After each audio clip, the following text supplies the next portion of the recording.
Alrighty, folks. Can we talk? Why do racism and sexism still persist in the workplace? It's a rhetorical question, just kidding. I can imagine that some of you are groaning because you don't really think that this is an issue. But let me ask you this. If you're not a woman, would you trade places with your women colleagues? If you're not Black, would you trade places with your Black colleagues? I've asked this question so many times, and inevitably people share that they would never want to trade places. Why?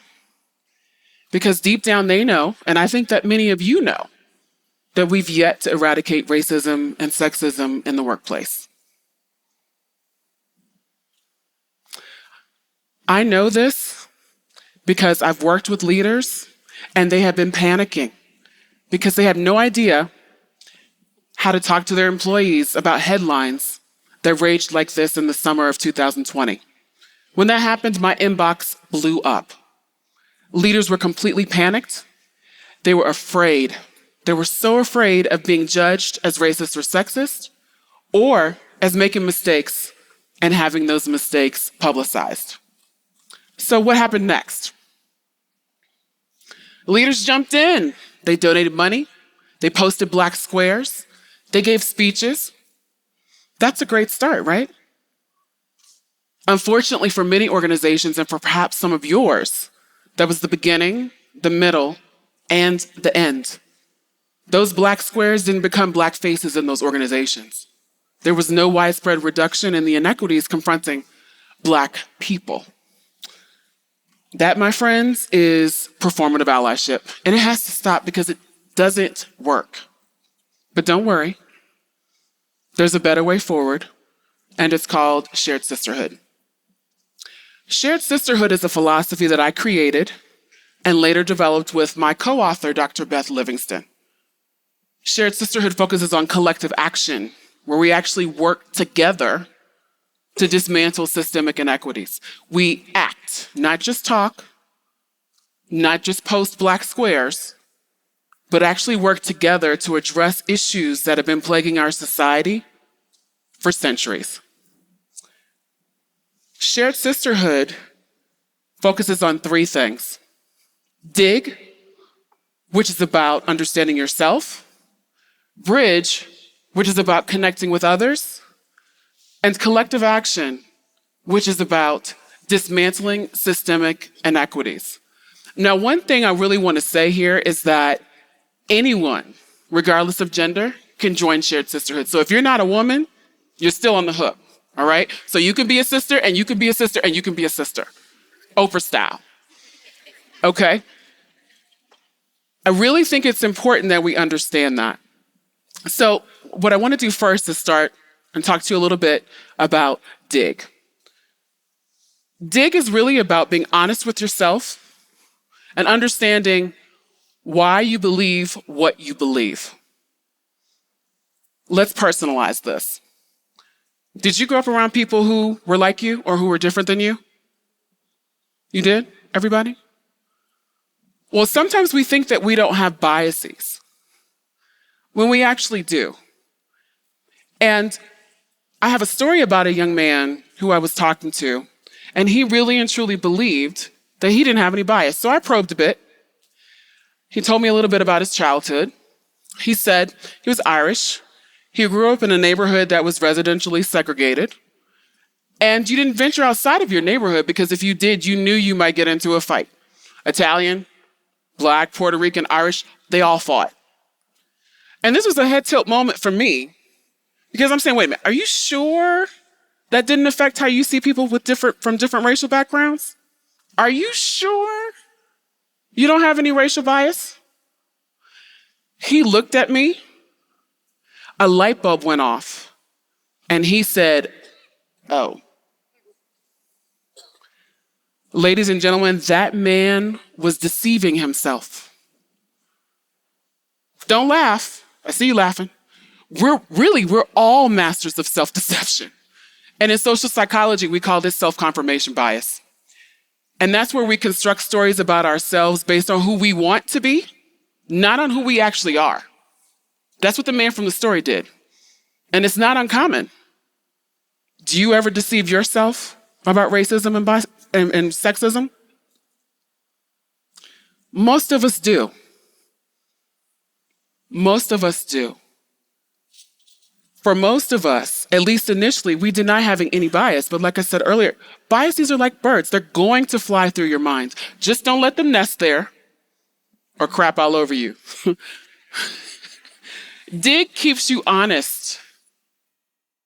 It causes you to interrogate your actual beliefs so that you can remain consistently in a position of examining yourself. One of the really cool things about Dig is that it extends beyond your personal biases to look at systemic issues. So think about how your organization recruits, onboards, pays, and promotes employees. You can dig into yourself as well as your organization. Once you have this enhanced understanding, then you're in a better position to create initiatives that actually contribute to a just workplace. So once you dig and you understand why you believe what you believe, then you're ready to bridge. And this is really fun. This is about connecting with other people. And bridge is about connecting with people who value equity, who are different than you. And if we want equity, what exactly is it? Equity is about justice. It means that when we're creating these organizational systems, we do so in a way that is sensitive to the unique needs of the people in that system. Equality just means that you give everyone the same thing. And that might sound cool, but here's the irony.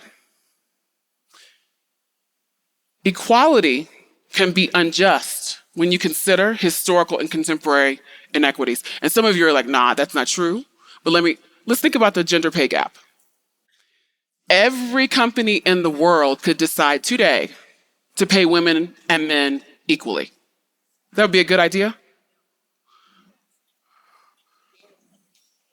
Okay, they might decide to pay women and men equally. But what's interesting is, what do you do about the fact that for decades, women have been earning, 70 cents on the dollar?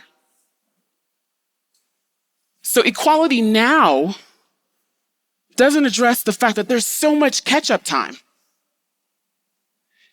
So right now, if we paid men and women the same thing, it might actually be unjust.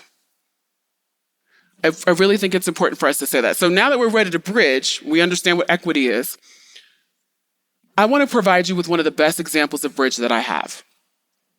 And this is where the relationship that's developed with me, I'm a Black Christian woman, and my co-author, Beth, who is a white atheist woman.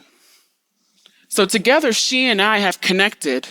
We've also debated, disagreed, argued, probably cried. We even can trust each other about money. That's when you know you have a good friend. But actually, let me say something. This is not about friendship. I know that's hard to believe. It's not about friendship. Bridge is not about friendship. Instead, what it's about is actually connecting. You can be friends with somebody and never, ever talk about the power structures that are associated with things like race and gender. So that's critical. This is not for us to link arms and sing kumbaya to each other. We are about the work of dismantling systemic inequity. Beth and I have been able to do that over time. And when we disagree, we prioritize the value of equity. And it's led to some beautiful outcomes, and we can talk more about that, hopefully at another time. But the next thing that I want to leave you all with is the idea of collective action. Collective action is when we work together to dismantle systemic inequities. And one of the best examples that I can give you of that is amplification. Amplification works like this. Before a meeting, I go to one of my sisters, let's call them Bob or Jim or John, and I say, John, I'm going to share my idea of amplification in this meeting. As soon as I finish, I want you to say, Tina, I love your idea on amplification. And then I turn to my other sister, let's call her Stacy, and I say, Stacy, As soon as John finishes, I want you to chime in and say, Tina's idea on amplification is outstanding. This creates an echo chamber of sorts so that it's far more likely that I receive credit for my ideas. And what happens when you get credit for your ideas? You're noticed by your boss in a positive way. And when your boss notices you and you get credit for your ideas, you're more likely to receive things like promotions and the related increases in salary. Amplification can actually help to dismantle systemic inequities in this way. And you may have heard about this because it got some press. The one thing I want to leave you with is that collective action is something that we do together. And it's possible, and it's already working. So I know that was a lot, sort of dove right in. And I hope that you've heard at least one or two things that motivate you to embark upon your shared sisterhood journey. I want to leave you with 2 quick tips to help you get started. The first thing is to choose one thing. Choose one thing. You've heard many things today. What's the one thing that you all will engage in at a collective level to help move your organization forward? I encourage you to listen to your employees and work bottom up because they probably know quite a bit about what that one thing could be. The second thing is to believe and act. Believe what your employees tell you. Believe that this is possible. Dismantling inequities is possible. Shared sisterhood is possible. We have got to move beyond toothless diversity statements and performative allyship because it just doesn't work. It's really tired and old. Let's turn towards shared sisterhood and actually engaging in behaviors to lead to systemic change to finally eradicate racism and sexism. If not now, when? If not you, who? Thank you.